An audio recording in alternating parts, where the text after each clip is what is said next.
of day. Angels of victory, trumpet the sound.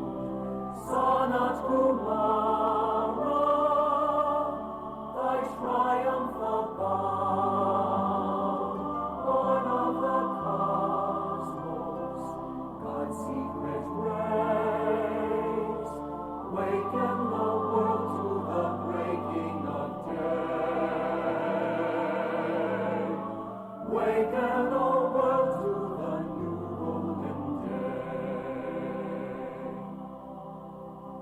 Beautiful dreamer, name of God's heart, teach all the nations thy peace now impart.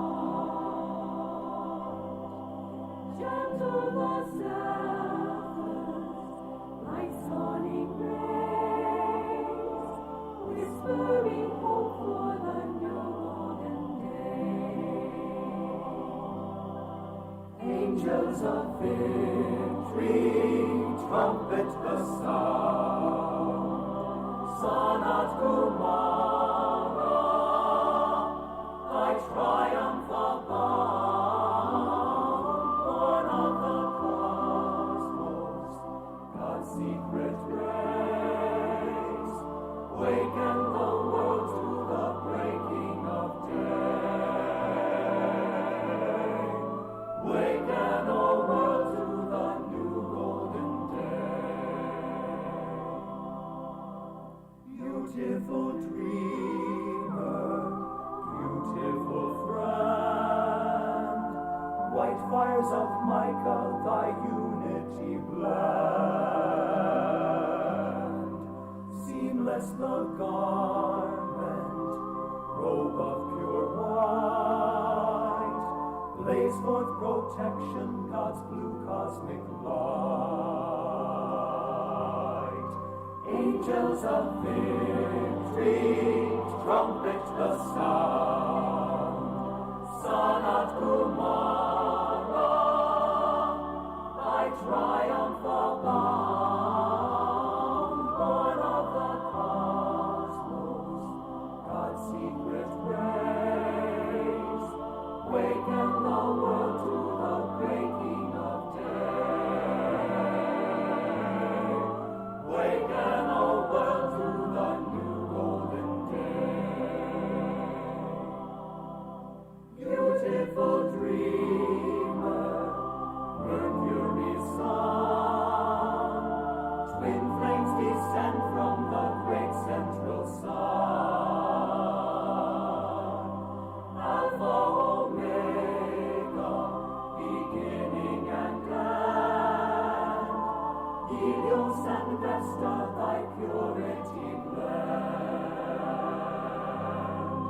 Angels of victory, trumpet the sound. Sonat Kumara, thy triumph abound.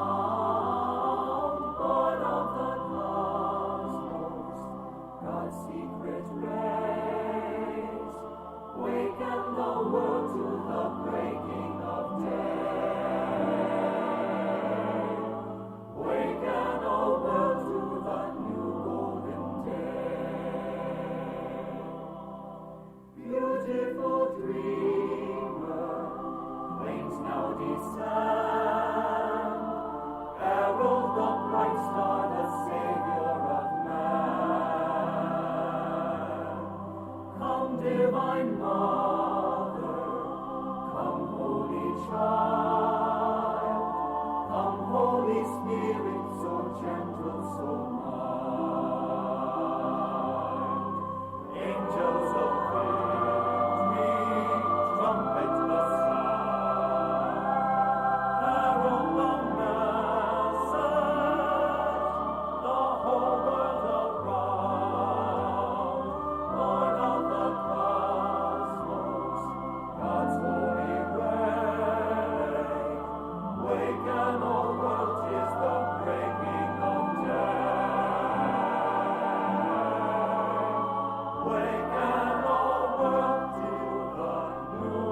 In the name of the light, I am that I am.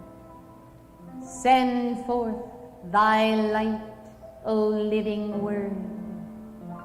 I am that I am, Sanat Kumara.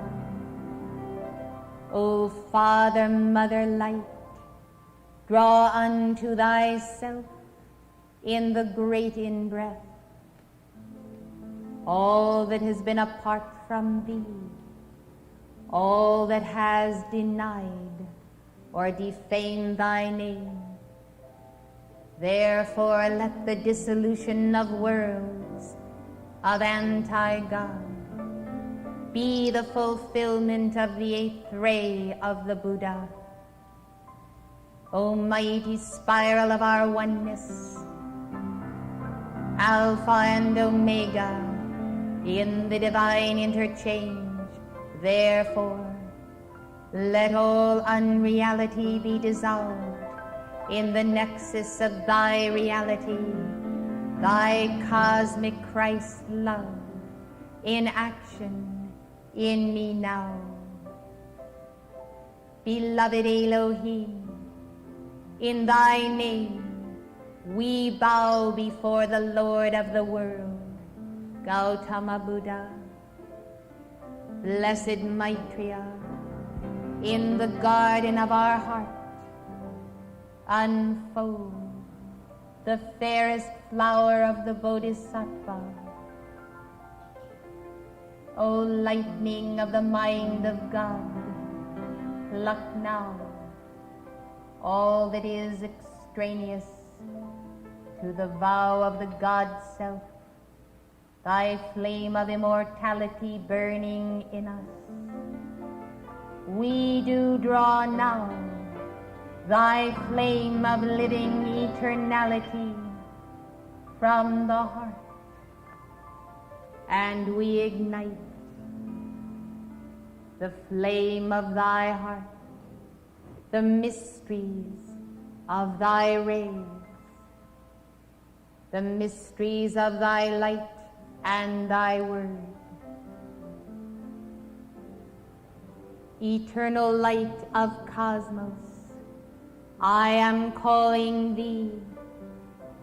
Let thy fire and conflagration in our hearts consume the world's injustice and banality, and their chaos and confusion, all evil doings, darkness.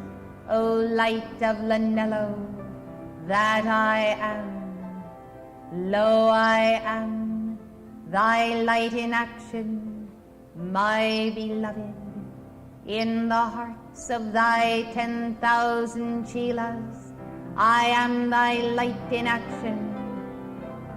Lo, I am the sacred fire of Mother Flame. Elohim of God, Astrea, I speak thy name. Draw the mighty sacred circle of the solar ring around us now. Seal the oneness of the Buddha and the Mother where I am, in the heart of every disciple of that flame of Alpha and Omega, thy beginning and my ending in the eternal God. O cosmic Christ, seal the divine union of God in every servant's son, here and there and everywhere on earth.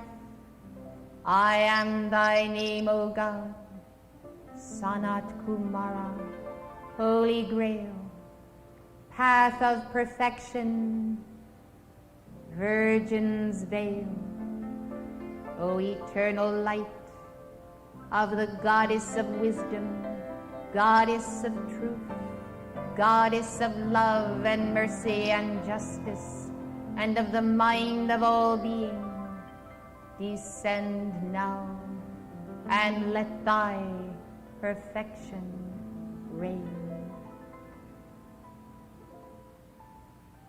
In the name of the Mother I am that I am, I seal the Guru Sanat Kumara, the Chila All One. I seal the Eightfold Path within these hearts. By the sign of the Father, and of the Son, and of the Holy Spirit. Amen.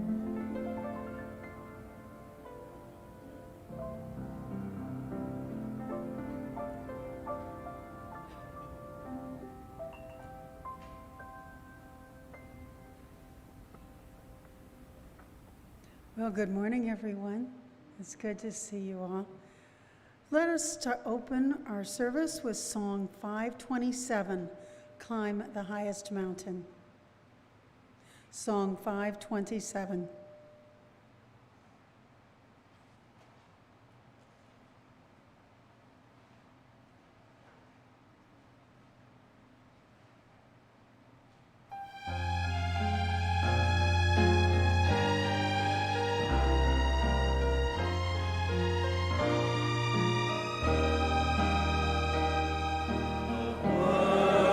Will away, but you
Thank you. Please be seated.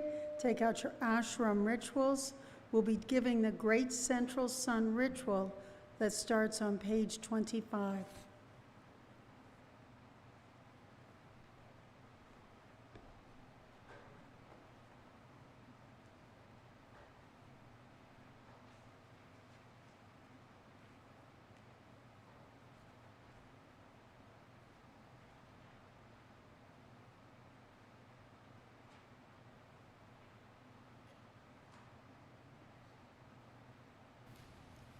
Great Central Sun Ritual.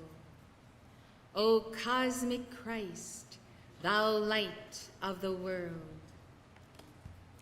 O cosmic Christ, thou light of the world, in the beginning was the Word, and the Word was with God, and the Word was God.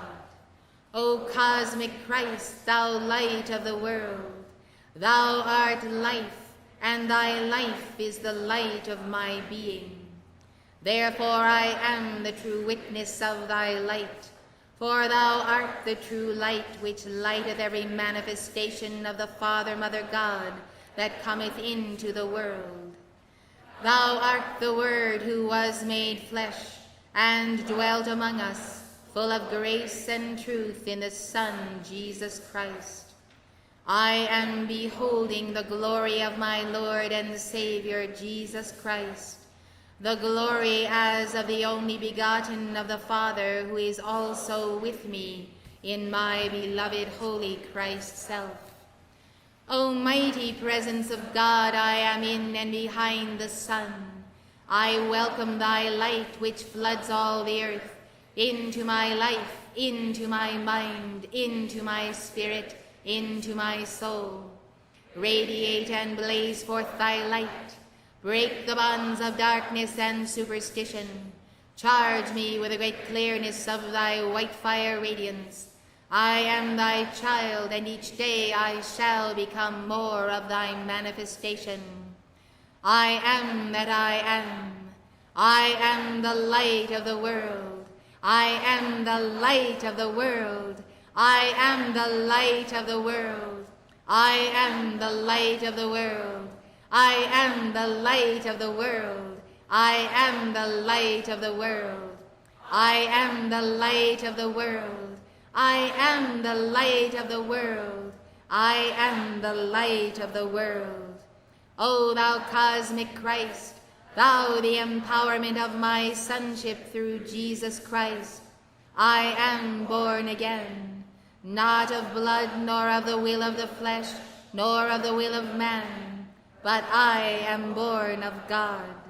For my Lord hath said to me, I am the resurrection and the life. He that believeth in me, though he were dead, yet shall he live. And whosoever liveth and believeth in me shall never die. Believest thou this? Yea, Lord, I believe that thou art the Christ, the Son of God, which should come into the world. Make all light bearers of this world and cosmos one in the spirit of the great white brotherhood. We are one in thy mystical body of the cosmic Christ. As long as I am in the world, I am the light of the world.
Helios and Vesta, Helios and Vesta, Helios and Vesta.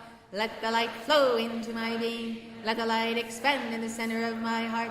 Let the light expand in the center of the earth, and let the earth be transformed into the new day. Helios and Vesta, Helios and Vesta, Helios and Vesta. Let the light flow into my being. Let the light expand in the center of my heart. Let the light expand in the center of the earth, and let the earth be transformed into the new day. Helios and Vesta, Helios and Vesta, Helios and Vesta. Let the light flow into my being. Let the light expand in the center of my heart. Let the light expand in the center of the earth, and let the earth be transformed into the new day. Helios and Vesta, Helios and Vesta, Helios and Vesta.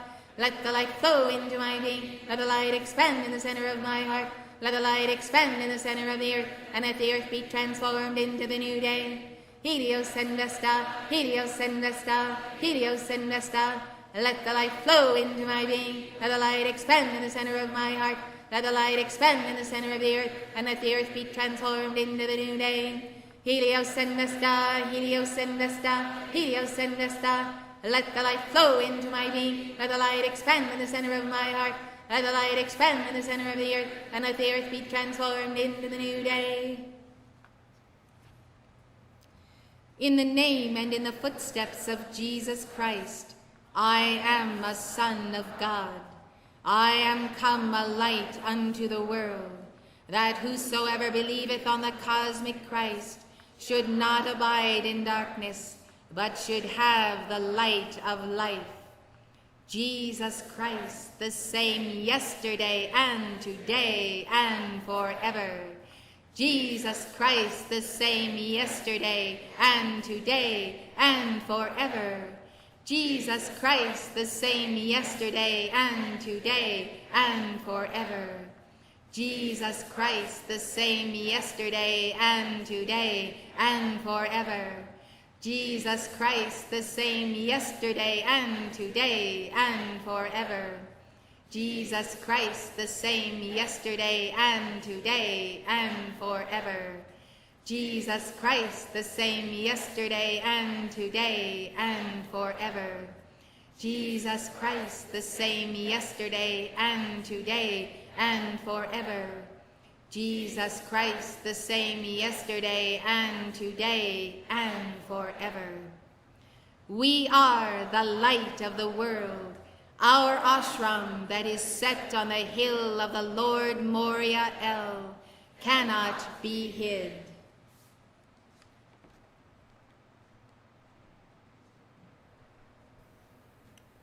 Let us have O thou living bread which came down from heaven. in a moment. Would the communion servers please come forward? And then we'll have our communion blessing.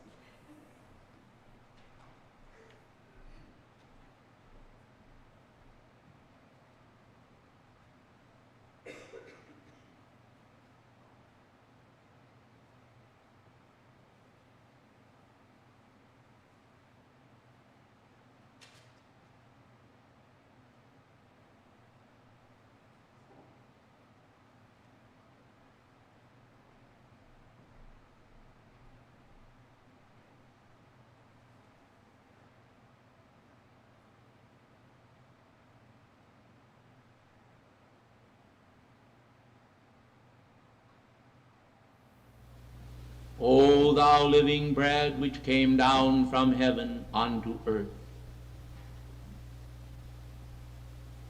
Thou immortal Christ radiant, thou sacred fire substance, in the name of the Spirit of the great white brotherhood, by the power of God from the great central sun, in the name of our beloved Sanat Kumara, and in the name of Lord Gautama at Shambhala, we ask you, in the name and radiance of the ascended Jesus Christ, to charge this substance with thy power and glory.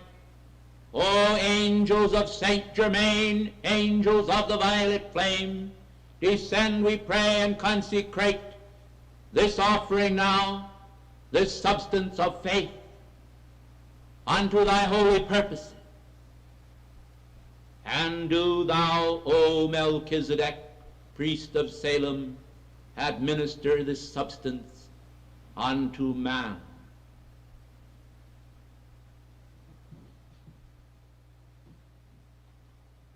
And when he had supped, he took the cup and gave unto them, saying, Drink ye all of it.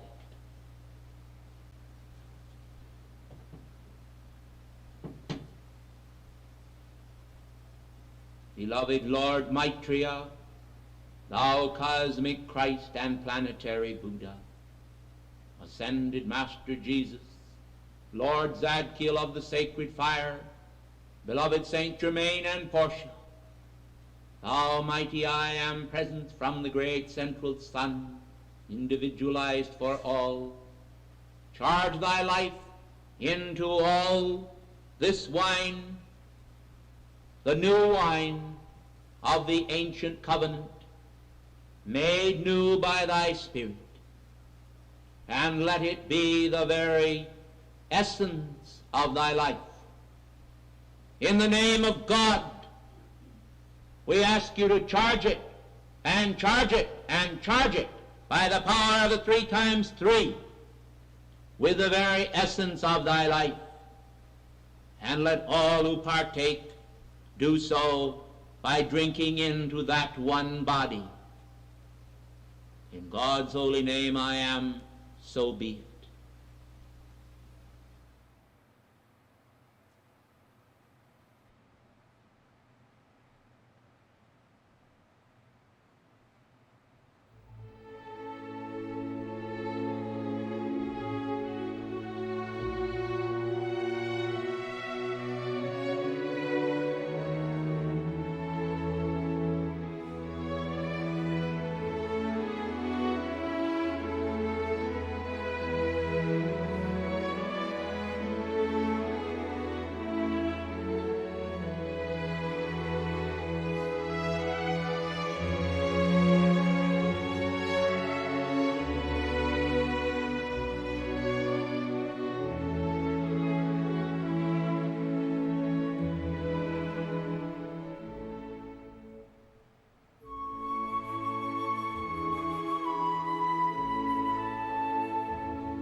Let us have our ritual of gratitude, and please remain seated, and let us sing together Song 214, Crowning Rose. Song 214.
have our blessing. O beloved, mighty I am presence from the heart of God, in the name of Jesus Christ, in the name of my beloved Holy Christ self, bless this offering from our hearts. Multiply it for the blessing of all light bearers, for the publishing of the word, for the comforting of those that mourn, for the feeding of those who are hungry, and for the descent of the garment of salvation and the robe of righteousness upon every child of God upon earth. To this end, O beloved holy angels, we send you to the four corners of the earth to bring home to us our brothers and sisters of light and to glorify the mighty I am presence within them. Receive our offering, our Father, Mother God. May it be acceptable in thy sight, O Jesus Christ, our Lord. In the name of the Father, and of the Son, and of the Holy Spirit, in the name of the Mother, amen. Thank you. Please be seated. We have a real treat for you today. We're going to be hearing from Mark and one of his discourses. And I'm happy to tell you that this discourse is published in this book, the first of the Cosmic Discourse. I have a little, thank you. It's chapter 14 in this book, Cosmic Discourses, number 1. So it's the title of it is Perfect Love. And I was looking at all these Mark discourses, and this is the one that really jumped out that the Master wanted you to hear. So you'll hear. So Perfect Love. And it's in this book if you want to see it in the print version. This is Cosmic Discourse, Discourses on Cosmic Law, number 1. And then, of course, following that, we will be hearing from Lord Maitreya, and this is a dictation that was given on March 24th, 1985. It's at the end of that session of Summit University. In fact, he addresses the Summit University students. Lord Maitreya had been with us for that quarter of Summit University. It was an interesting quarter. And I was on the staff then, so we got to experience some of the stuff. And but it's a wonderful dictation, and the title of it is Astrology for Twin Flames. Now remember, in one of the previous discourses, Lord Maitreya told us that the mission of Jesus Christ was for the redemption of twin flames. He vowed to redeem the twin flames who were led astray from the Garden of Eden. So here he comes again talking to twin flames about astrology. So please take note. And of course, this is in print. It's chapter 7 in this book, the Maitreya Discourses, so you can study it. I was going to sing a song, have us sing a song before the dictation, and that's when before I opened up the video and realized that they were singing a song there. It wasn't on the audio that I had at home. And so we will instead be singing song 457, which that's the song that's on the video, I believe. They don't announce the numbers, so, but it sounded like Om Buddha. So let's first hear Mark, Discourse on Cosmic Law, Perfect Love.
it's on the playlist. Where it says perfect love.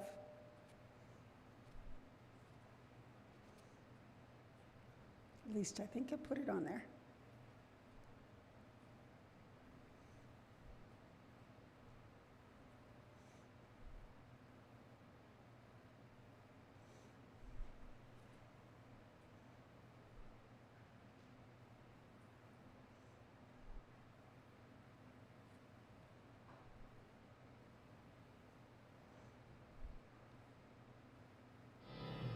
But the Bible.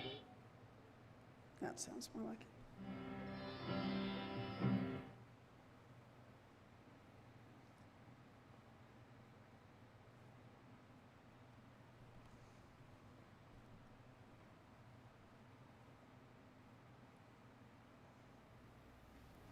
Our lecture this afternoon is Perfect Love. Love itself is supposed to be perfect. So someone might think that it was superfluous to put the word perfect before love. But the Bible states that perfect love casts out fear, which leads me to believe that the writer is definitely trying to make clear to our consciousness the nature of love. That love is many things to many people. We have filial love. We have the love of children for their parents. And we have the love of parents for their children. We have romantic love. The love of a man for a woman or a woman for a man. We have self-love. The love of ourselves for the things that we like to enjoy, the things that we like. And self-love is very active in this world today. Many years ago, I was obsessed with the idea that self-love was all wrong and that it should be killed and that the love of God should be substituted for it. Now, I'm not going to tell you that I'm going to repudiate that statement, but I certainly would modify it. I think that self-love is necessary to a point until we have replaced it with divine love. But I think that there are degrees of self-love, as there are degrees of all kinds of love. I think love is always modified by the degrees of our devotion for the type of love we wish to manifest. If we wish to manifest love for our neighbor, this is, of course, not self-love, it's a social love. We love society, we love people. But much of love seems to be the result of the feeling that we get out of it. In other words, we desire to love because it makes us happy to love. A long time ago, when people were, and they still are, giving large donations to churches, a woman decided after she'd given several $1,000s to the church that she was going to ask it back. That wasn't us. So she asked it back. They wouldn't give it to her. So she got a lawyer and she sued the church. And when the lawsuit was filed, the jury was drawn, case was held, and the decision was handed down. And this is what the court said. They said, in the matter of eleemosynary gifts, we hold that the gifts are given and the benefits are given more to the donor than to the donee. And so the legal mind and the mind of jurisprudence decided that there were more blessings in giving than in receiving, thus confirming the scriptures. So we see there is a type of love that actually enjoys the fact that it can love. And in a way, this is related to the self. Some people, of course, will hold that any time we receive a benefit, that this makes it selfish love. I don't think this is completely true at all. But I think that we always have to watch the degrees and the motives behind whatever we do. If we have expectations of return and we give only because we expect return, it may well be that we are selfishly motivated. Therefore, when we start to ponder the nature of perfect love, we must realize that perfect love is the real love of God.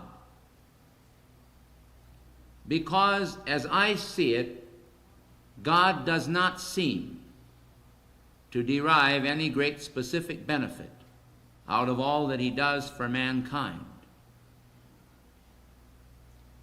I think that his is the most unselfish love of all. He takes his energy, his creative mind, and everything that he has and is, and he gives it to human beings to work with. And in return, he is reviled, cursed, denied, mocked, and scoffed at. He is despised and rejected of men. And in the God is dead theory that recently has been popularized by some of our theologians, we find the proof of the fact that the Creator is not really thanked for all that he has done for man. Now, I think sometimes when I really meditate on this, that the reason he is not thanked is because we have not yet really appropriated his intentions. We have misappropriated his intentions. The great givingness of God does not seem to be properly rewarded, and I think that this is because man is yet in his infancy, and that perfect love has not actually done her perfect work because we have hindered the perfect work of God by our ignorance, our unbelief, and our acceptance of mortal fallacy. Human fallibility is at fault then, interfering with the progress God intends for the race. I think another problem involved here is the fact that we are always prone to condemn ourselves or condemn the Creator. When we really condemn ourselves, we are in one sense condemning the Creator too. And yet, where does the fault lie? We cannot actually go to the Godhead and say, well, Father, you made the world such a lousy world that we can't get anything out of it. That wouldn't be true at all, would it? On the other hand, we can't begin to besmirch ourselves as the handiwork of God too much, or we're really desecrating the divine intent there too. So we walk a razor's edge, in a way. And I think that perhaps at times, and I really think this, that blame and condemnation are perhaps the greatest impediment in the world and the greatest cause of the perfect love of God not manifesting. In other words, I am trying to say to you today that if we would stop condemning ourselves, stop condemning God, stop condemning the universe, stop condemning our job, our teachers, our government, and stop condemning in general, just stop it completely, and recognize that we are living in a glorious opportunity, and then ask ourselves just what this opportunity is, that we could well answer it and say, well, the opportunity is to express perfect love. Well, if we would start doing it instead of just talking about it, I am convinced that we could make our lives, our government, our job, our church, our home, our school, and even nature a place for the expression of perfect love, because it would begin to express first in ourselves. Most reactions that occur in the world that bring about resistance movements and rebellion are the result of fear. People are afraid, and in their fear they lash out at the nearest object of their disaffection.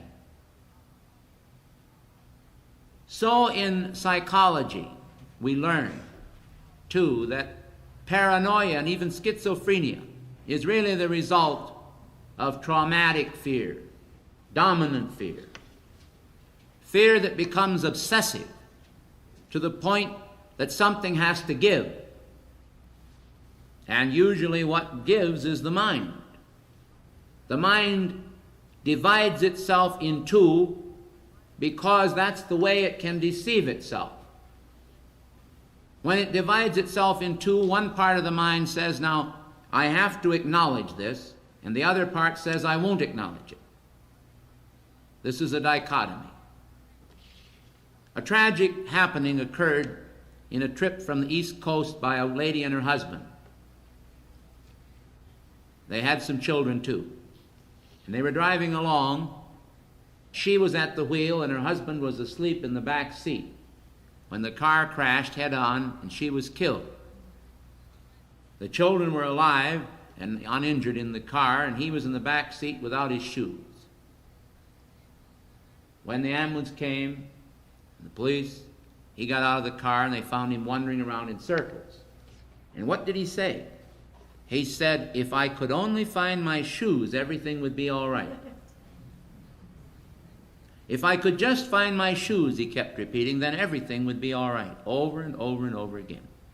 Because the mind that knew that his wife was dead and the tragedy went to sleep.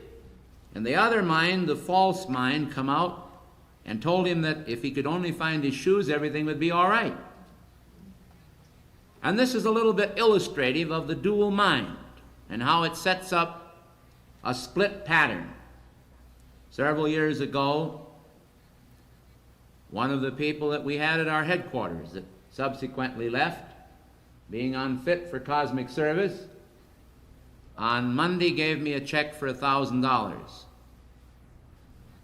And on Friday betrayed me. I asked St. Germain why. St. Germain said, you are dealing with a split personality. This woman, when she was very young, had a romance. And as a result of what happened in that romance, she decided she would hate men and never marry. But down deep inside of her, she still had a yearning to marry and still liked men. So one side of her was attracted to men and the other side was absolutely in a state of despising men.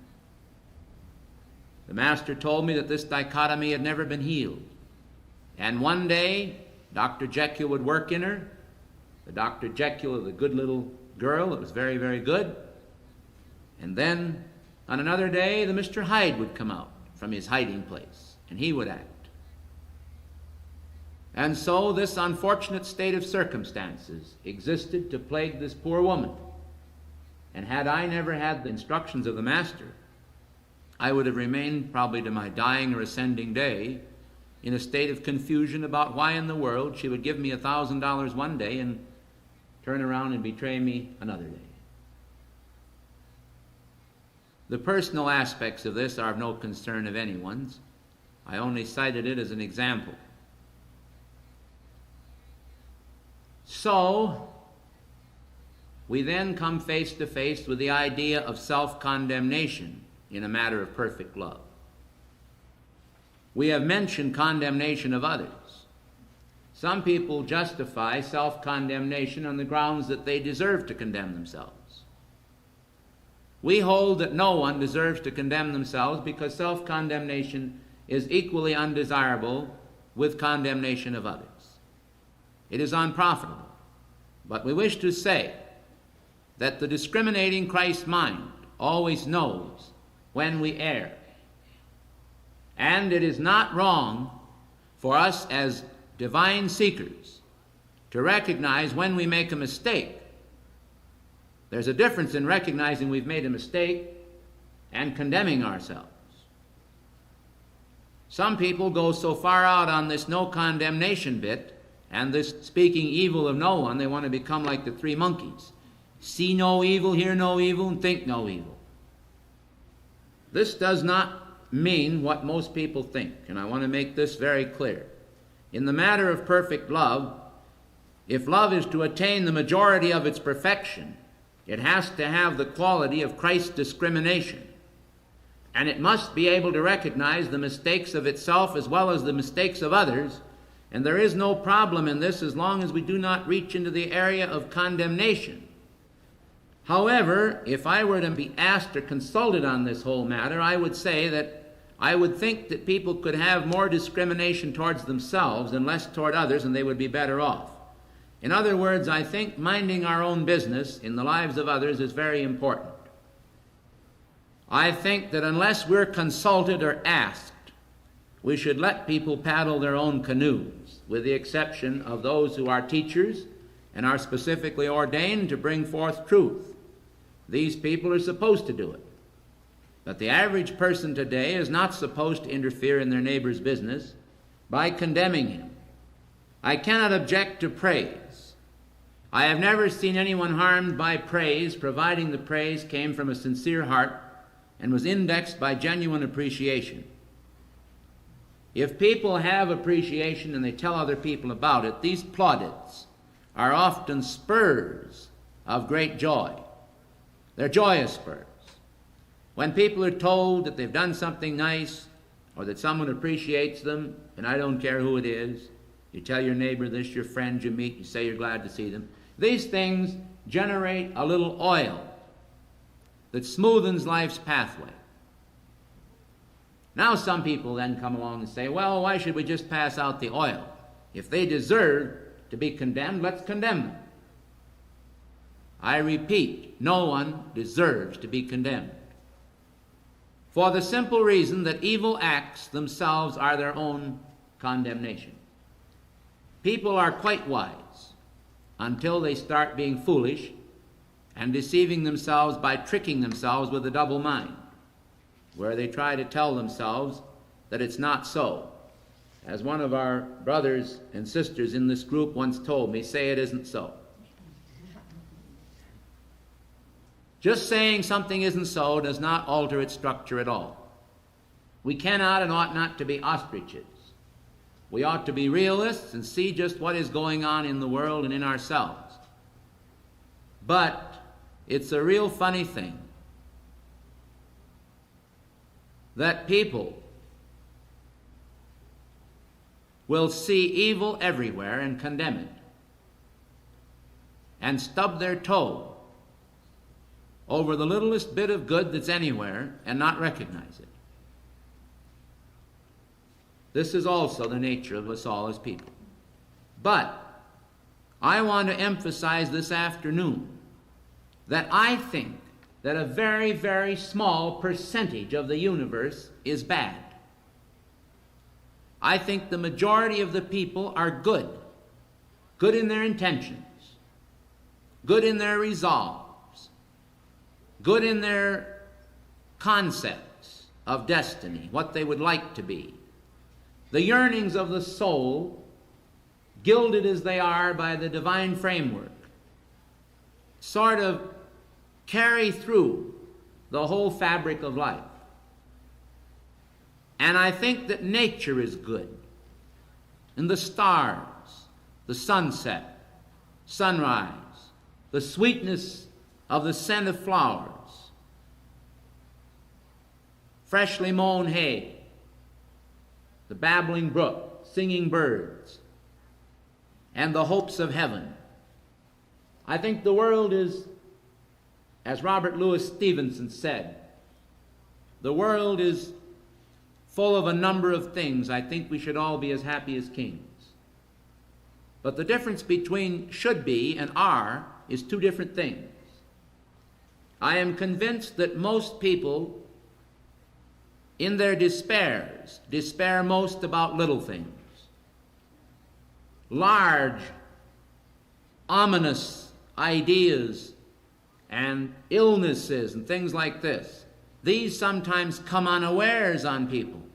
And they take these in stride much better than they do the little things that seem sometimes to threaten so much, but actually are often nothing more than boogeymen.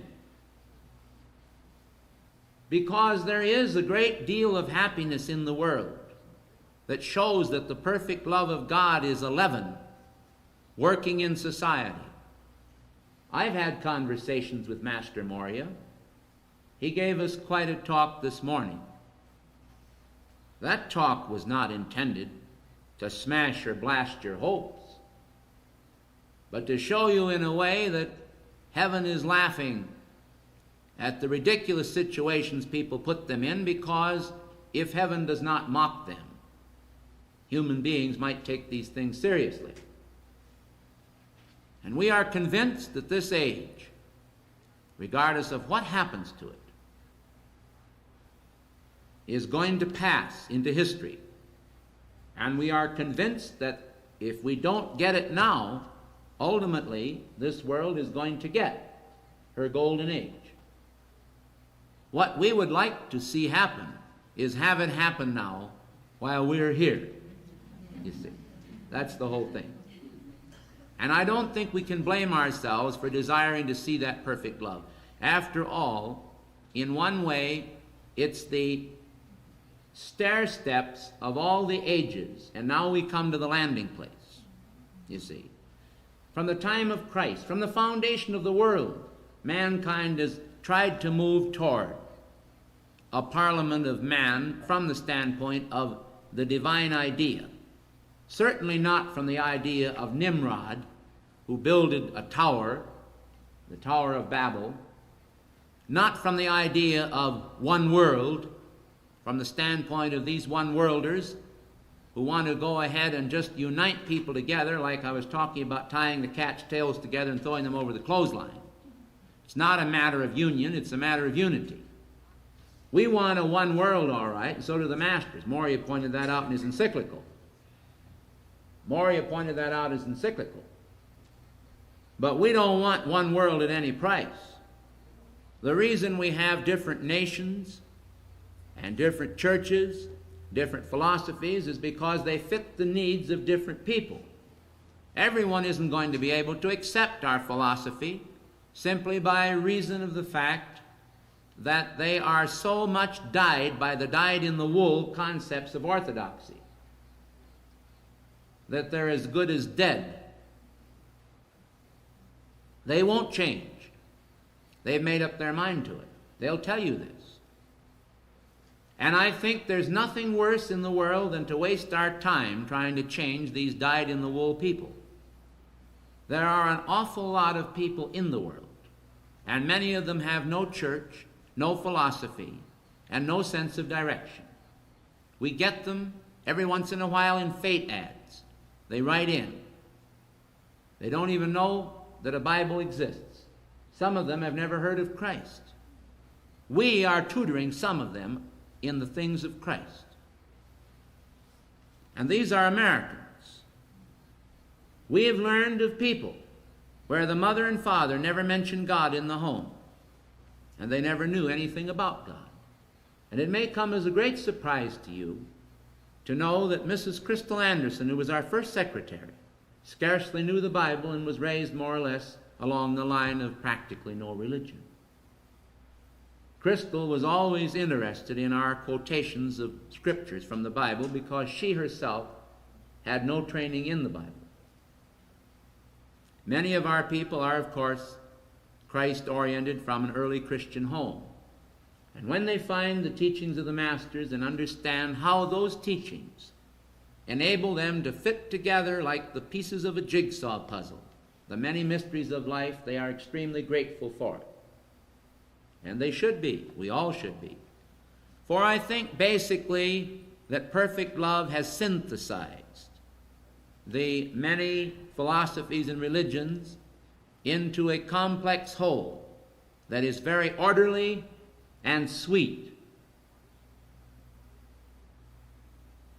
But I think the most important thing for all of us to have this afternoon is the understanding of how to acquire perfect love.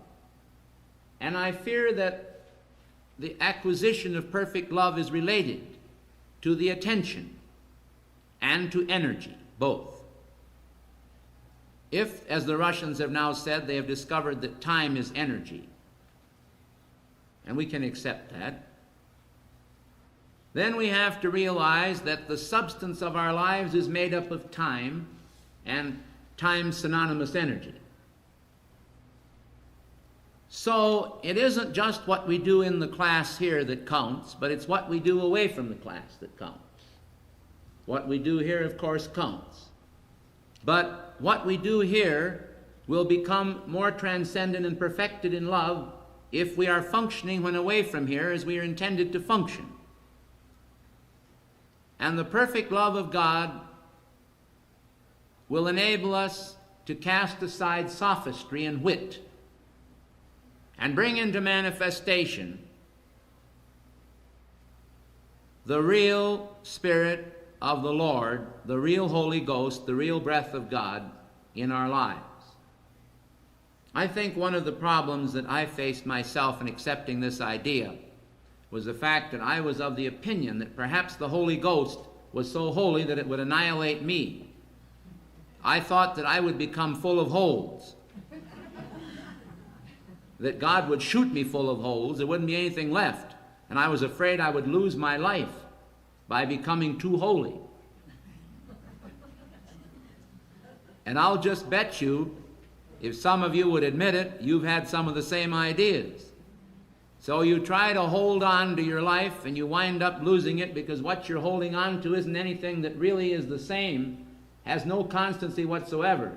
First, you find yourself drooling oatmeal all over your chin as a child. The next thing you know, they take the bib off and they say, no more bottle for you. Then you're walking around, then they send you to school. And then you get into the schoolyard, and the next thing you know, you're in high school, and the first thing you know, you're out on your own working at a job. And then you have a whole bunch of concepts, and when you get a little older, you change all those for some more concepts. So who are you anyway that you're trying to hang on to? You've let go of yourself many times already. What are you trying to hang on to? Some kind of a status quo? I think that's what most people do, though. They hang on to the status quo of the old man. He's old from the day he was born, and he's tired. And he dies tired. And the eternally new man is the man of the Spirit that recognizes that he has to be renewed in God every day and changed. We simply do have to change. We can't remain the same. And the proof of that is in the fact that George Lancaster back there in the corner, he was a bartender once. He don't mind me telling this on him at all. And I'm just as proud of him as Punch. He's one of our real devotees. But you see, the fact that he was a bartender made him to know a lot of people, and he loved people, and he understood people, and he always knew that the whole thing was phony. You can't even pour a drop of wine down him now. One time I was out for some kind of a lunch with him, and I asked him, I said, shall we have a little tiny sip, a thimbleful of wine? And he said, no, nothing doing. He said, I give it up. So I had to turn around and say, well, I'm going to follow your example, George.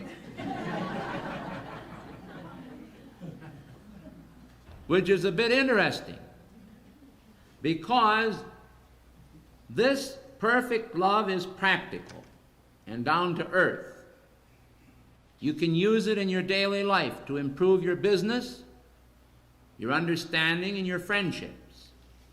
I think many of us get too serious at times about our families and ourselves. We get too overly concerned. I'm not against anything that will help us. If worry will help us, fine, let's all worry together.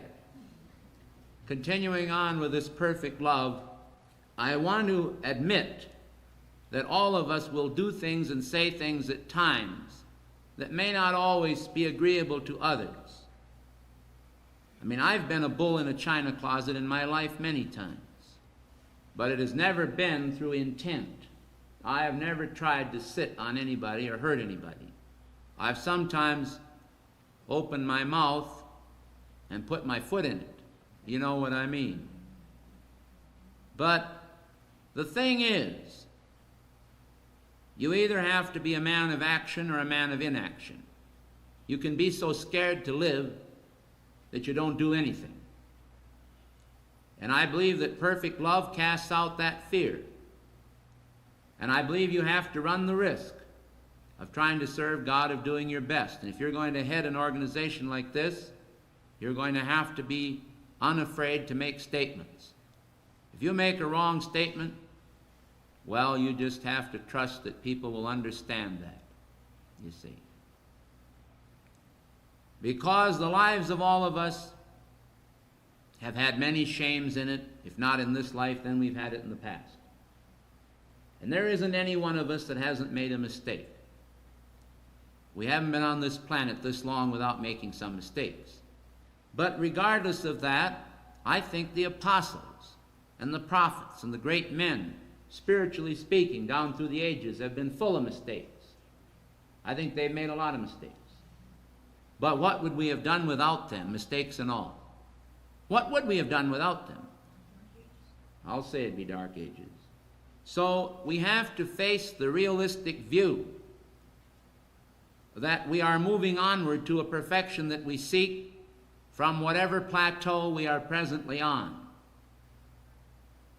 I intend God granting me the life, the long life to do it, and God granting me the wisdom to be able to understand how to do it, and God granting me the friends like you to help me do it, to see that that university develops a series of practical courses in many subjects that we hope will be written in a manner that most people can understand, that will enable people to put some of these practical, philosophical, religious, and even political and social ideas into the test tube of daily living, where you and I can learn to live, you see, a little better than we did the day before.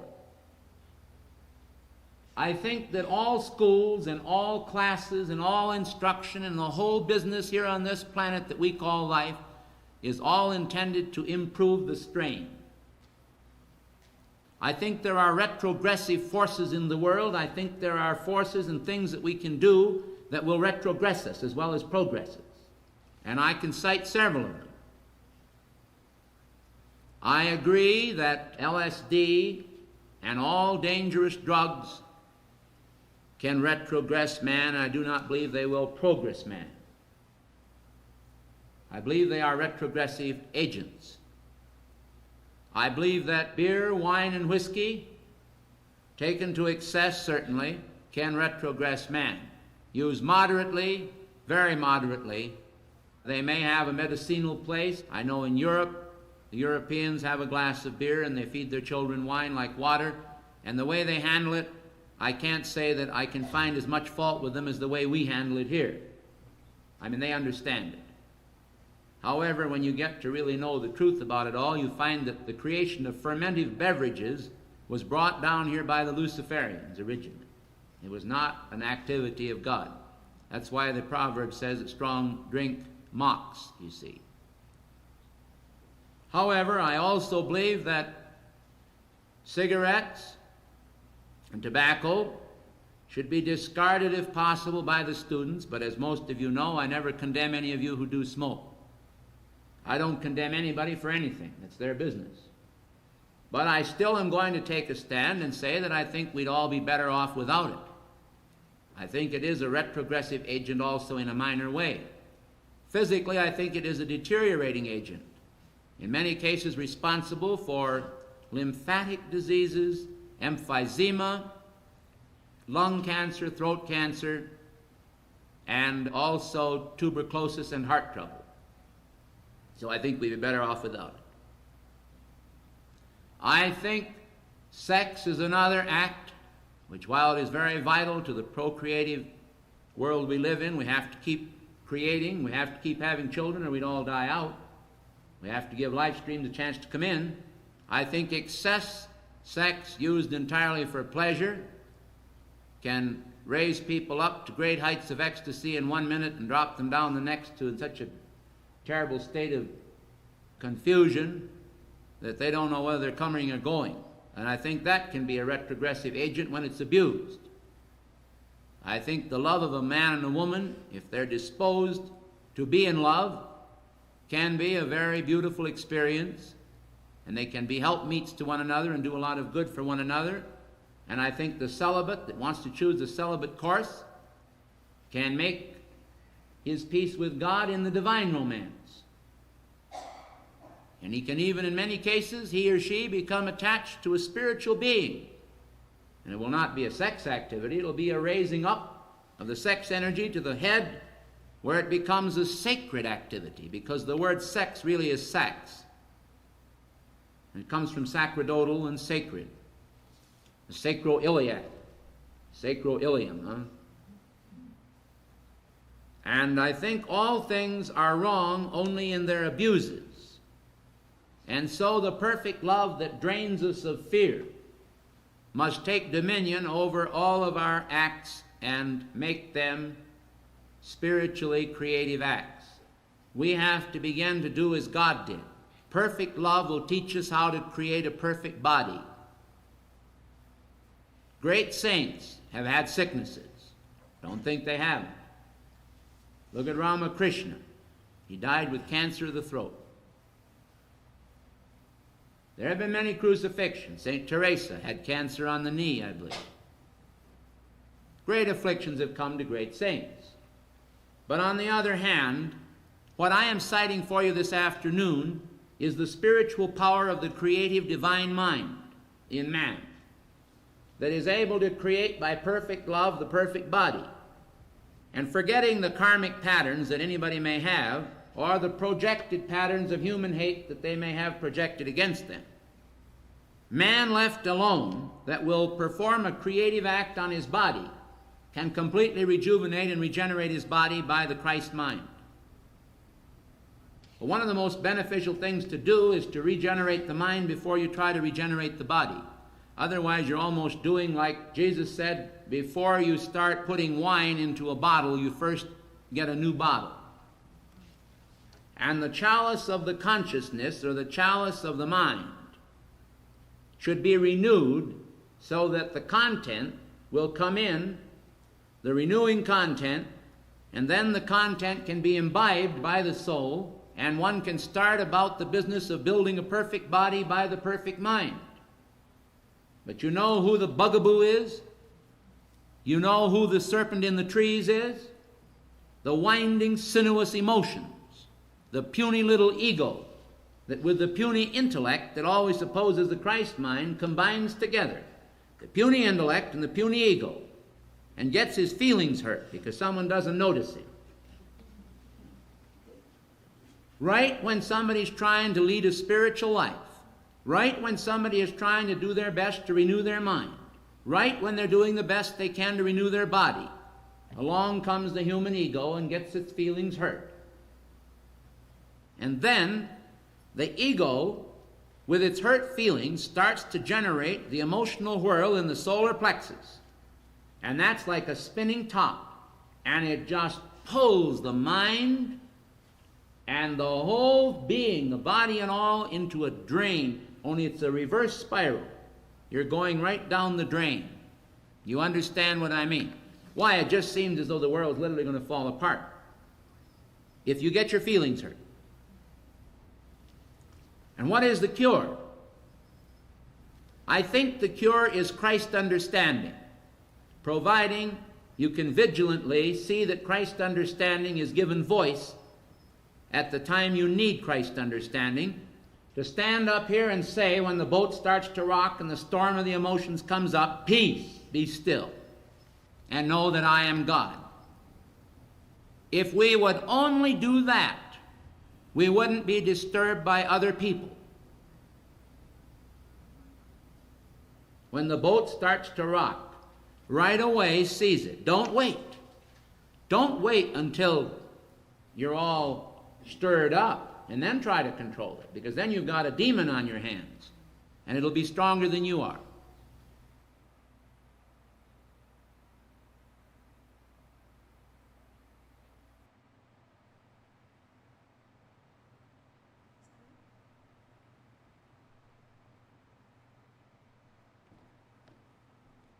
That's the end of the discourse?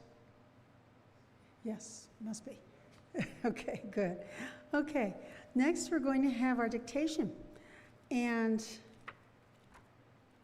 when I opened this, they were singing a song, which I believe is song 457, Om Buddha. So let us have that. And we have it on video, fortunately.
Children of the sun, Surya, children of the sun who have captured the light of the air, now to be called sons and daughters of the Most High,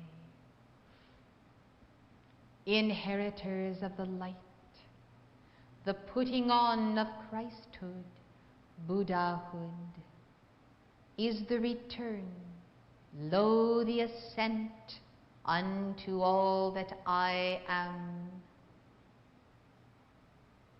I come that you might hear my voice and know that all of my offering in the path of the Buddha is in the love reverence of the mother, and the mother's burden to reclaim her own, to find them again, to wash them clean, to make them whole, to heal their bodies, to prepare food for soul and body and mind. The great longing of the mother to draw once again to the heart of God all who went forth has thus become self-acclaimed the burden of all Buddhas, and therefore we are the comforters of the mother. We are the comforters of the mother, and we speak through her lips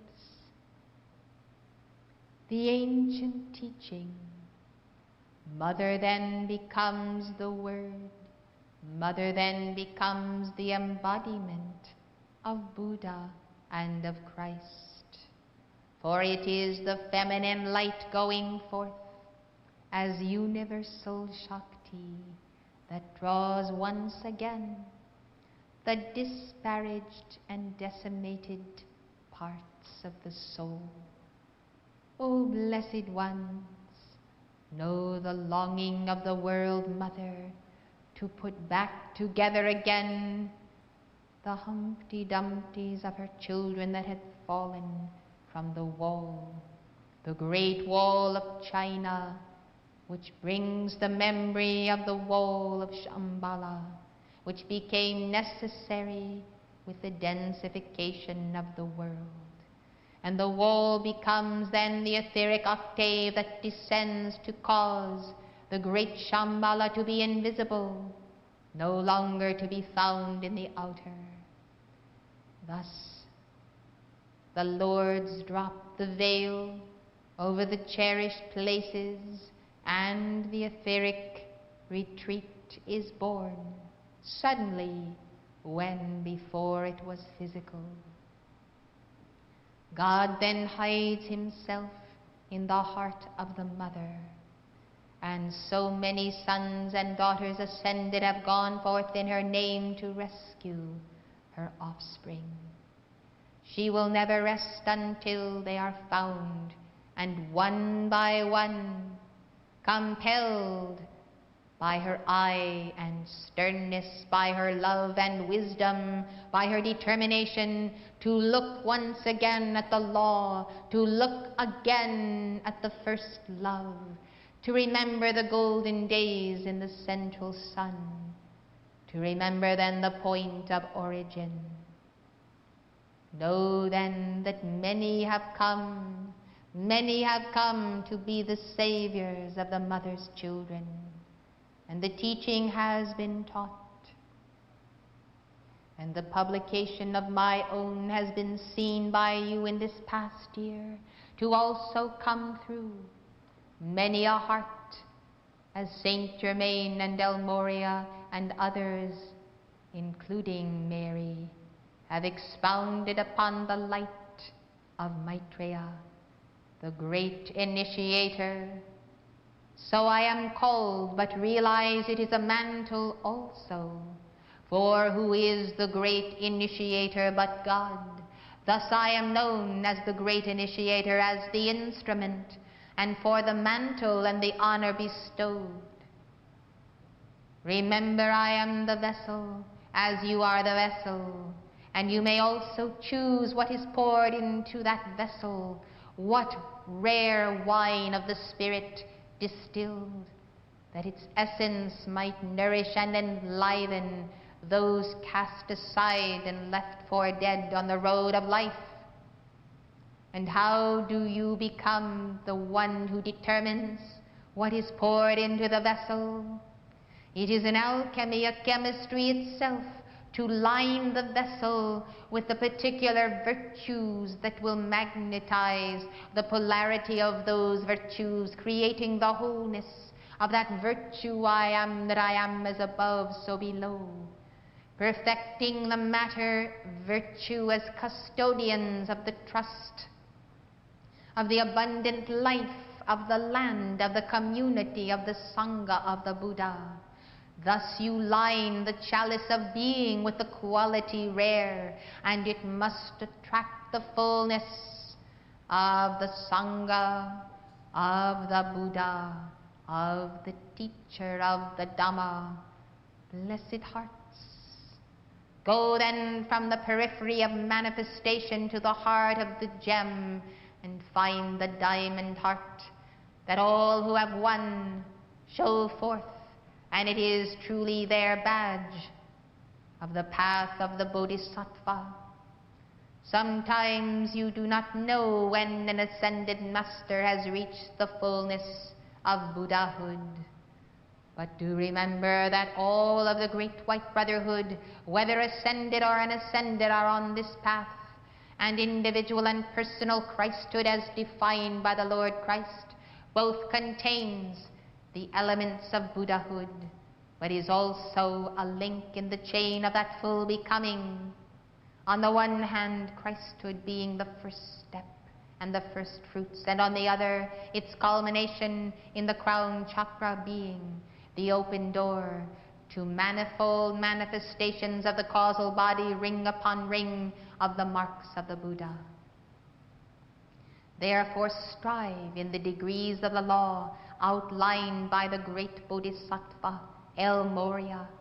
Strive then and recognize the path of Chila and Christed One, moving toward the entering in to the many levels of development of the causal body, reaching the center of the I am that I am in that posture of the Buddha who is Guru. Blessed ones, in the teachings you have received at Summit University, you see the stepping stones up the mountain, up Shasta, and up the Grand Teton, the Himalayas, and high in the Andes. Understand that the thread of my teaching is in all teachings of the ascended masters, and they have been as the bodhisattvas going before the coming of my presence. The presence in the earth of that light demands an extraordinary and unflinching strength and devotion on the part of the chelas who would surround me. Thus I come to teach those who have known me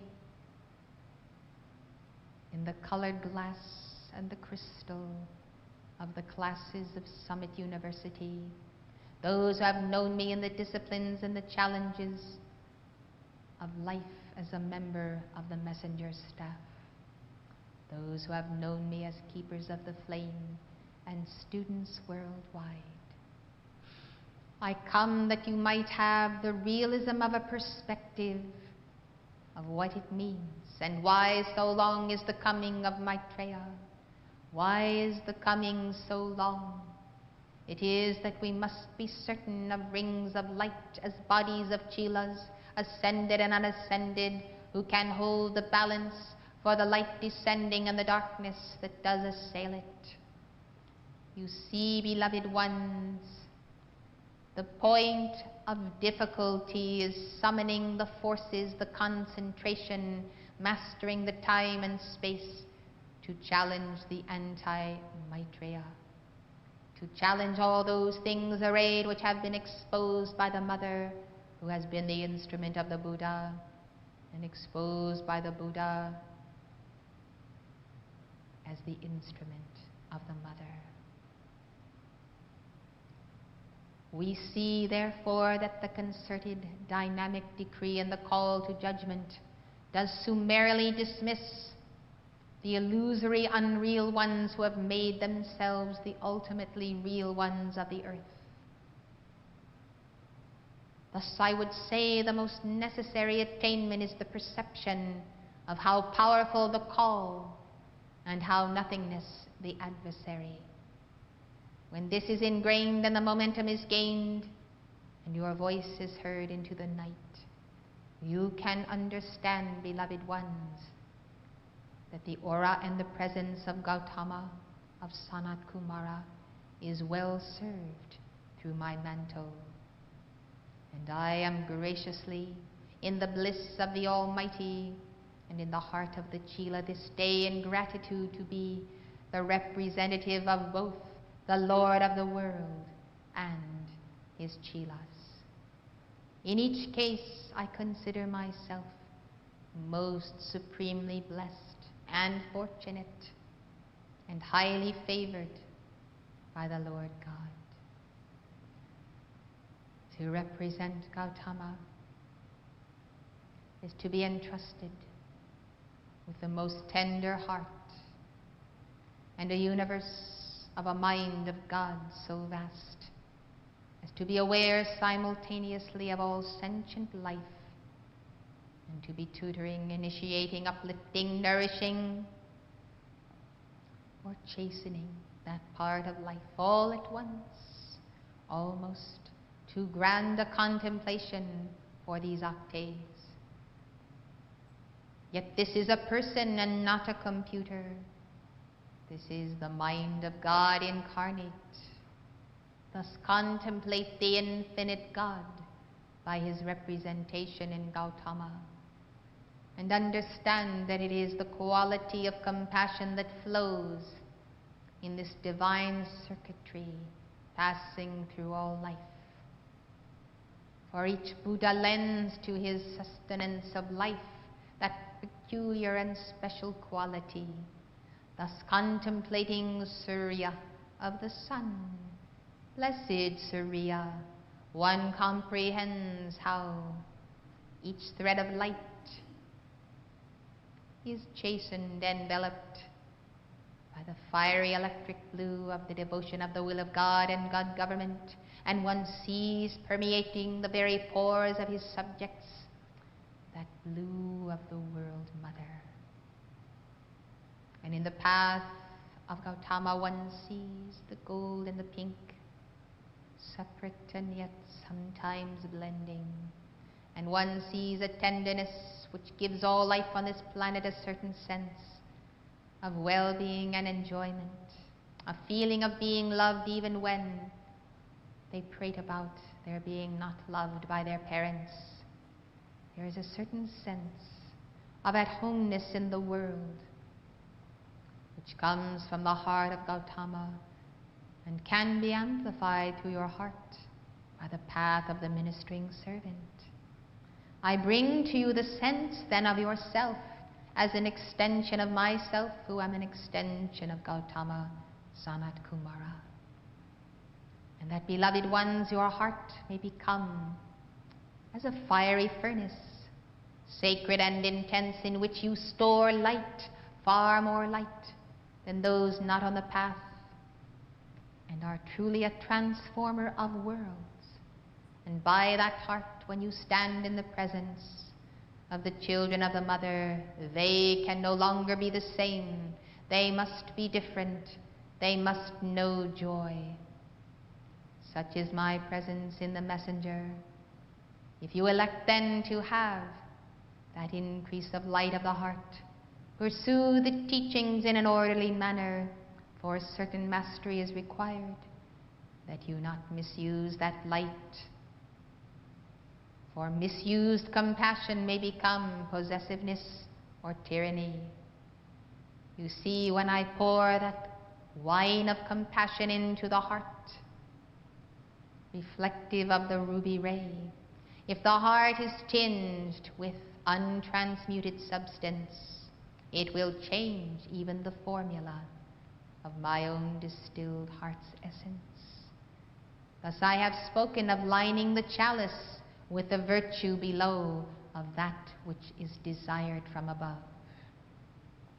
In this way there is no I want consciousness, but I am perpetually affirming the mother's virtue that will surely attract the Buddha, for the Buddha adores the mother. Now you see how you yourself determine the quality. Thus I say, every word of the ascended masters to the messengers is in you a preparation not only for the coming of Maitreya in outer manifestation in the world, but in inner manifestation in your being. Understanding this, beloved hearts, I ask you, receive me then in the name of the least of these my brethren. Receive me then in the name of the little child or the littlest angel, or the crystal carol, or the summer song of love. However you receive me, let it be, ever mindful of the calling forth of the effervescent light that clears the way for my fire to pass through the very veins and nadis and nerve centers and chakras. All of thy being is light. All of thy being is light, blessed hearts, sweetest hearts of Krishna, sweetest hearts of the sacred fire. My beloved, as we push back the barriers, the encroachments, those who have gone too far, and thus we say, thus far and no farther, as you accomplish the pushing back of the encroachments upon this city and nation and earth, you will see how much more of the causal body of Maitreya can enter this octave and change all. For, beloved, it is a secret, yet no secret, for I tell it, that the significance of the coming of Maitreya is that my causal body holds the key to the golden age, long awaited. Thus there must be made room in the inn of life in matter, my causal body. Out from the belly of the Buddha, Mother Cosmos is born. Now Buddha would enter Mother Cosmos to reclaim her children.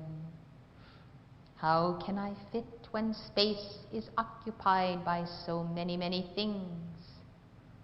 I cannot collect all of these things in my bag, but must leave them aside. The cobwebs and floating satellites of the mind which men have set in motion and propelled one to the other. What a clutter has space become! You see it physical, but I see it astrally, and I see that I will not place that causal body in unhallowed space. Thus we go to the mountains where the causal body may rest on the tips of the trees and the peaks and the streams. But the descent, foot by foot, denotes densification and therefore less penetration of the etheric octave. Why does the mother go to the mountain to receive me? Why have the messengers proclaimed, climb the highest mountain? Because the causal body of Maitreya presses down upon the earth, and thus those below, they become troubled, anguished, in turmoil and fury. They react in a reactionary manner by their superstition, fanaticism, innate hatred of the light. I raise my hand and I send the ruby ray, and the violet flame, and the intensity of the golden pink glow ray, and the mighty cosmos' secret rays. I send a light of the causal body of Saint Germain, of highest dimension, passing through my hands and form, superimposed upon these this day, beloved. I send a light for the dissolution of this chemicalization that has surrounded the messenger and the community all too long. I send a light now for the clearing, for the irrigation by light of the ranch and the farm and the body and the mind and the soil beneath. I send a light and a flow of the river of life of my own being, and I mark a new era and a cycle of victory, for the hour is come, and the cosmos rejoices and sends back its joy in the face of injustice, joy in the presence of all who mourn for their out-of-the-way consciousness. Joy then descends as a mantle and as a pre-birthday gift, that the messenger might know that the joy of the Buddha is ever the flow of the heart and the belly and the soul and the mind. And thus ribbons of light and streams of sacred fire flow from my body through hers, touching you now as winds and light and movement and angel hair passing gently.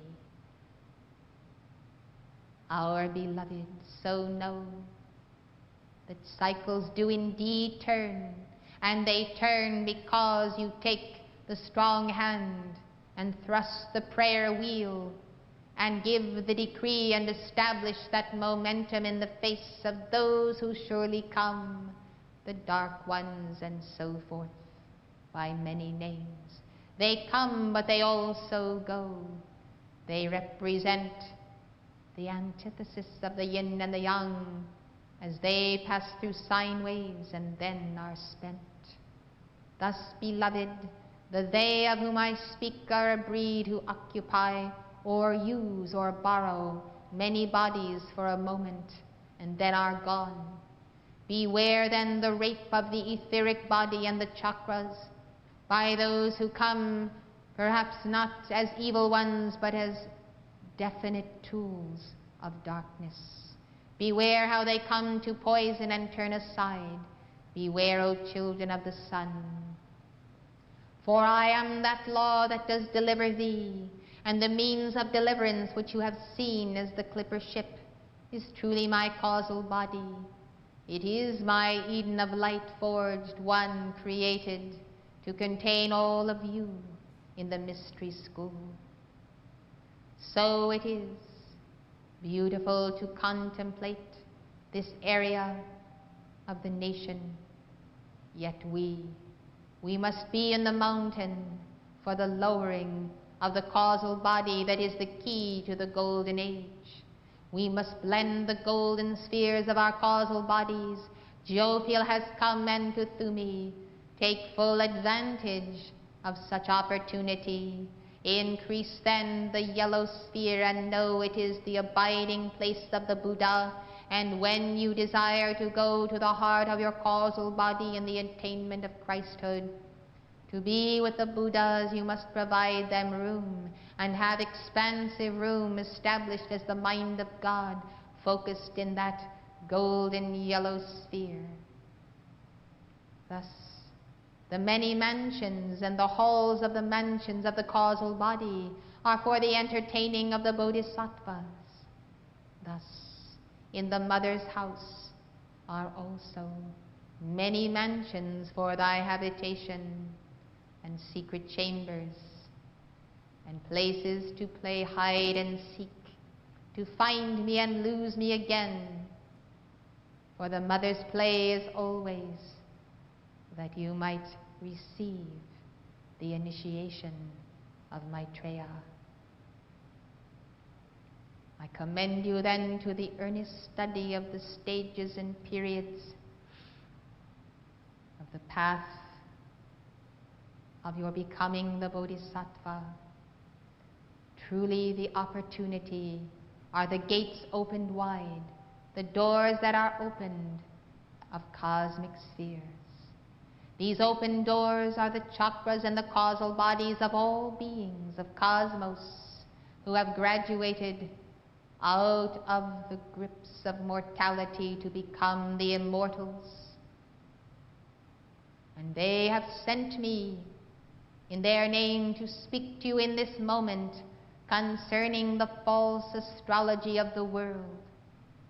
I speak of it as a false astrology not because it is a miscalculation of stars or signs or mathematics of the charts of thy birth, but because the interpretation thereof is false, and the level of perception is also false, and so I shall explain. The imprisonment of the soul in the configurations of the astrology must be considered a major challenge of those chelas moving from levels 1 to 2 and 3. There comes a time when the extraordinary necessity of daily challenging one's own astrological chart must be seen, thus defining the positions of the planets and any numbers of stars within that chart. This then is the word of Maitreya, which will give you the glimpse of what we teach in the mystery school.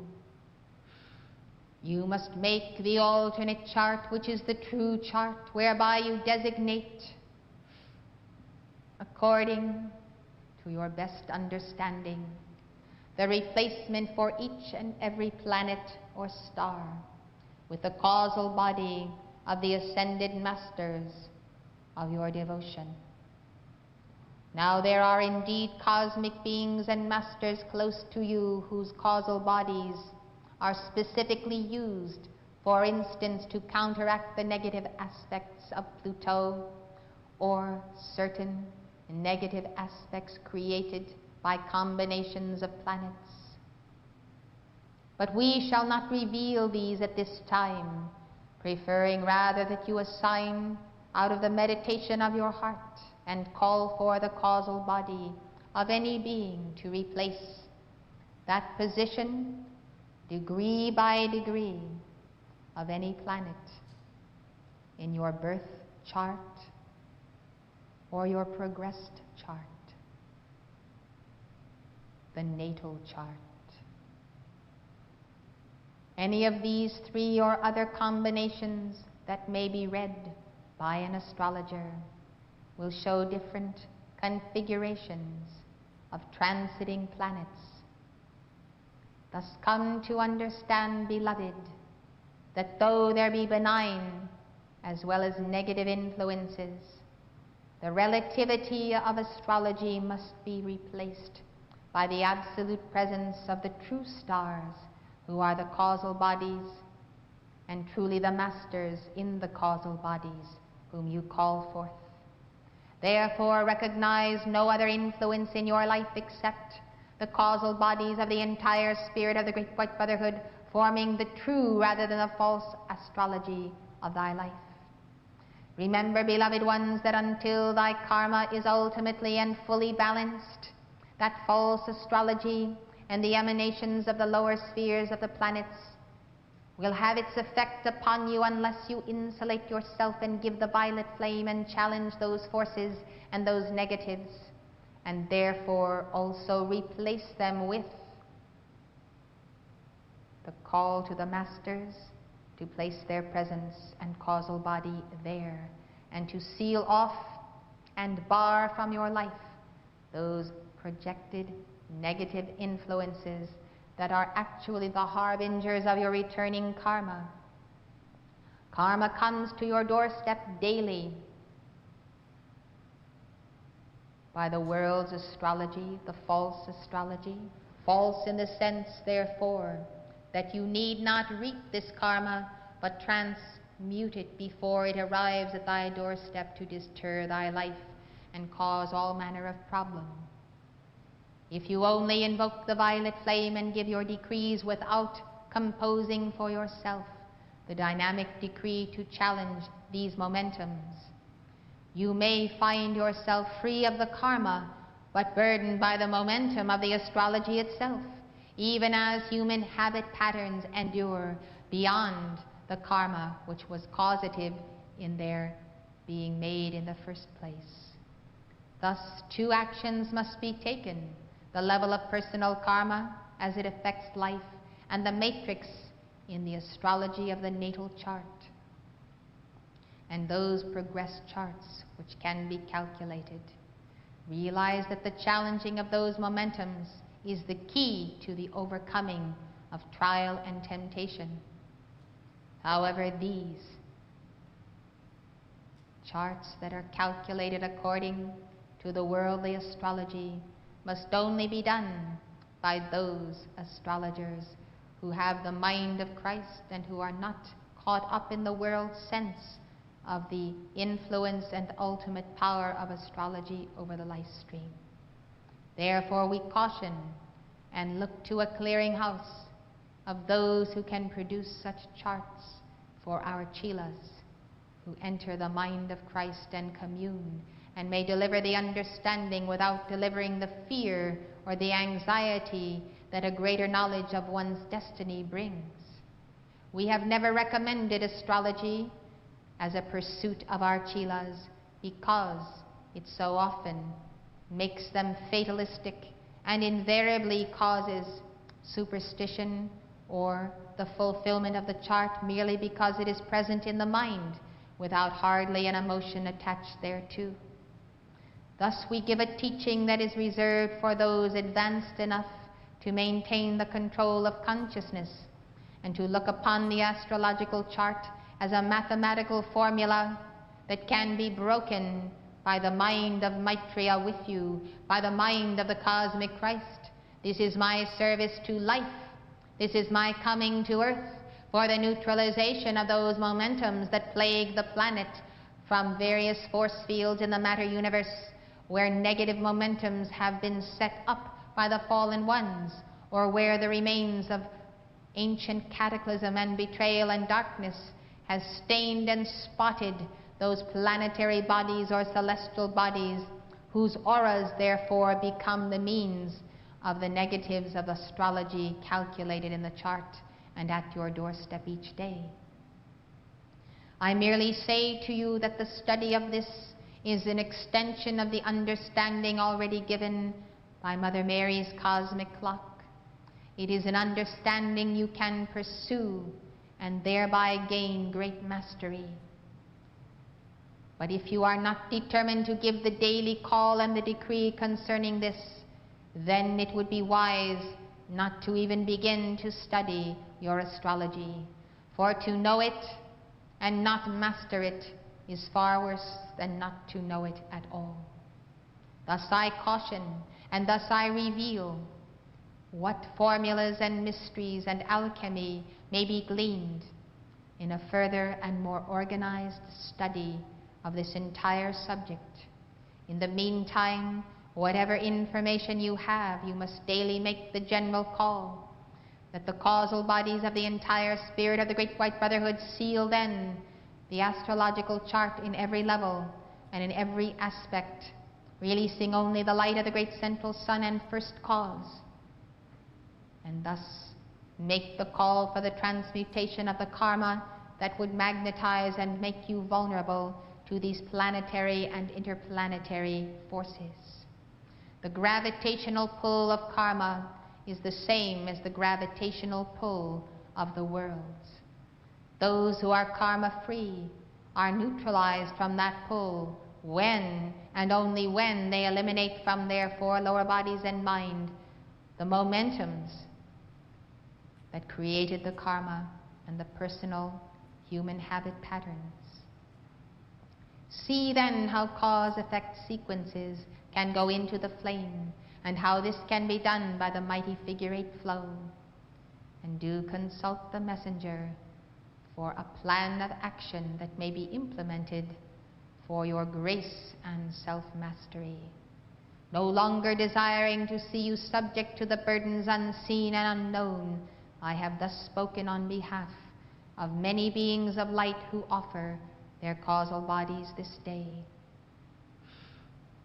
I seal the students of Summit University and the staff and keepers of the flame who have been quickened by my presence and by their own keeping of the vigil of the Great White Brotherhood, in a sphere of gold surrounding now the four lower bodies.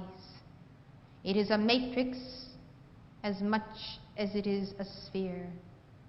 The matrix of gold is to be filled in by your drawing forth from the above to the below in the mighty figure-8 flow between us of that which is my causal body. I suggest that you draw it forth little by little, and then see and contemplate what is the opposition that is raised to that light. Thus temper and take a bit at a time, and be willing to hold fast with that bit of light until you have met every enemy that will lust after that light, that will assail it, that will desire to destroy it, etc. Little by little build the kingdom of God until you with me become the mutual and joint key to this golden age. My motto as I send you on your way: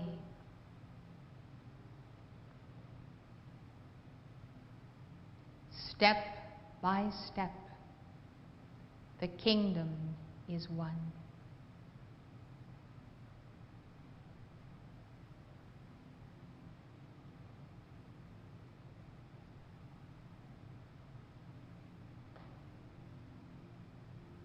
Step by step, the battle is won.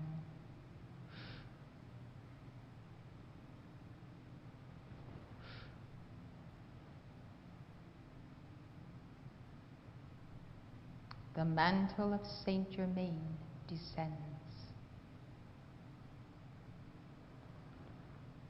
I offer my heart.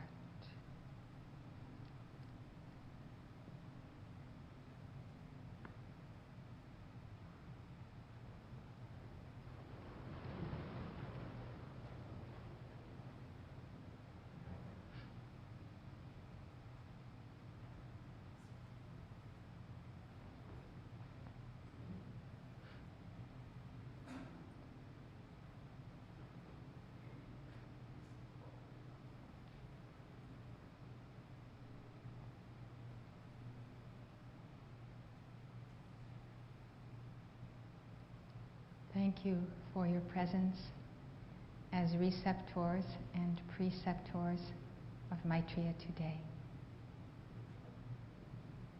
And thank you, beloved Maitreya, for your magnificent presence.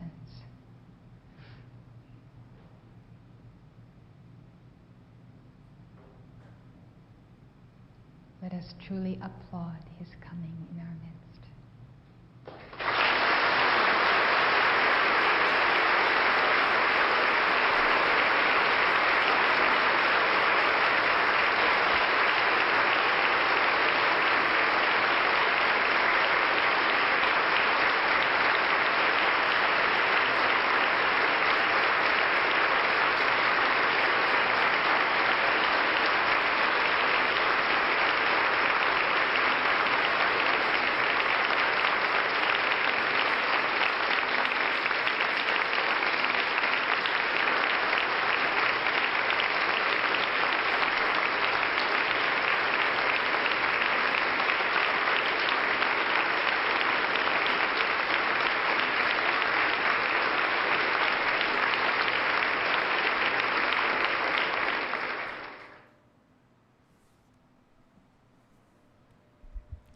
Please remain standing as we give the benediction on page 23 of your ashram rituals. Page 23 of your ashram ritual booklets.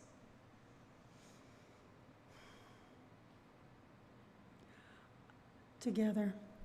I am thy holy love. I am thy secret love star, watching between each member of the ashram as we remain unseparated, though seemingly apart in time and space. One in the ocean of thy violet fire, one in the heart of freedom's love. Saint Germain and Portia, and God centered in the shining dewdrop of our own individuality forever. Almighty I Am Presence, thou art one. Peace, peace, peace.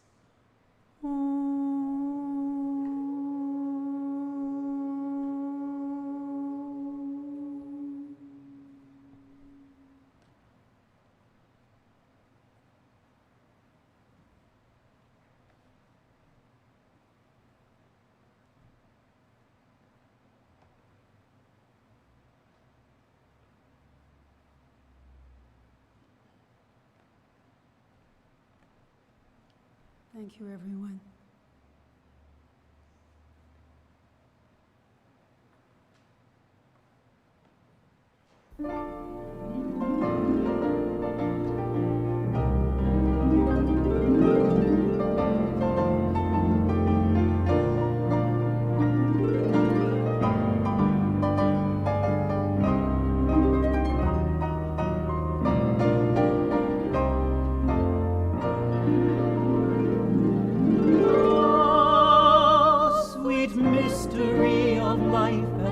I found thee. Ah, I know at last the secret of it all. All the longing, seeking, striving, waiting, yearning, the burning hopes, the joy and idle tears that fall. For 'tis love and love alone the world is seeking, and 'tis love and love alone that can repay. 'Tis the answer, 'tis the end, and all of living, for it is love alone that rules forever. Oh, sweet mystery of life, at last I found thee. I know at last the secret of it all. Oh, the longing, Seeking, striving, waiting, yearning, the burning hopes, the joy and idle tears that fall.